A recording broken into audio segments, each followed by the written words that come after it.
வேலை வாய்ப்புகளை பெறுவதற்காக வேற்று மொழிகளையும் கற்றுக்கொள்ள வேண்டும் என்று மாணவர்களுக்கு மத்திய நிதியமைச்சர் நிர்மலா சீதாராமன் அறிவுறுத்தியுள்ளார். காஞ்சிபுரம் அருகே நல்லூர் பகுதியில் உள்ள தனியார் மகளிர் செவிலியர் கல்லூரியின் புதிய கல்லூரி கட்டிடத்தை மத்திய நிதியமைச்சர் நிர்மலா சீதாராமன் திறந்து வைத்தார்.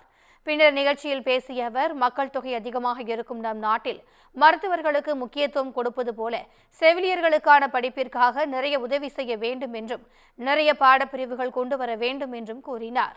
தொடர்ந்து பேசிய அவர், தாய்மொழியை மறக்க வேண்டாம், ஆனால் தாய்மொழியை விட்டால் இதர பாரதிய மொழியை கற்றுக்கொள்ள மாட்டேன் என்று இருக்கக்கூடாது என்றார். வேலை வாய்ப்புகளை பெறுவதற்காக வேற்று மொழிகளையும் கற்றுக்கொள்ள வேண்டும் என்று மாணவர்களுக்கு நிர்மலா சீதாராமன் அறிவுரை வழங்கினார்.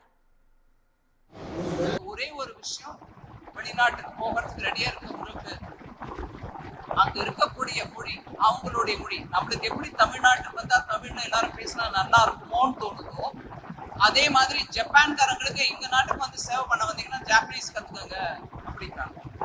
ஒருவேளை நம்ம வட இந்தியால போய் அங்க அவங்களோட வேலை பண்ணோம்னா, வட இந்தியானா ஹிந்தியோ பஞ்சாபியோ இல்ல கிழக்கு இந்தியானா பெங்காலியோ கத்துக்க வேண்டிய தேவை நம்மளுக்கோசம் இருக்கு. நீங்க தாய்மொழியை மறக்க மாட்டோம், ஆனா தாய்மொழியை விட்டா நான் இதர பாரதிய பாஷைகளை கத்துக்க மாட்டேன். கடந்த 10 ஆண்டுகளில் 100 மடங்கு மருத்துவக் கல்லூரிகளில் எண்ணிக்கை உயர்ந்திருப்பதாகவும், இந்தியா முழுவதும் 157 மருத்துவக் கல்லூரிகளை மத்திய அரசு கொண்டு வந்திருப்பதாகவும் அமைச்சர் நிர்மலா சீதாராமன் கூறினார்.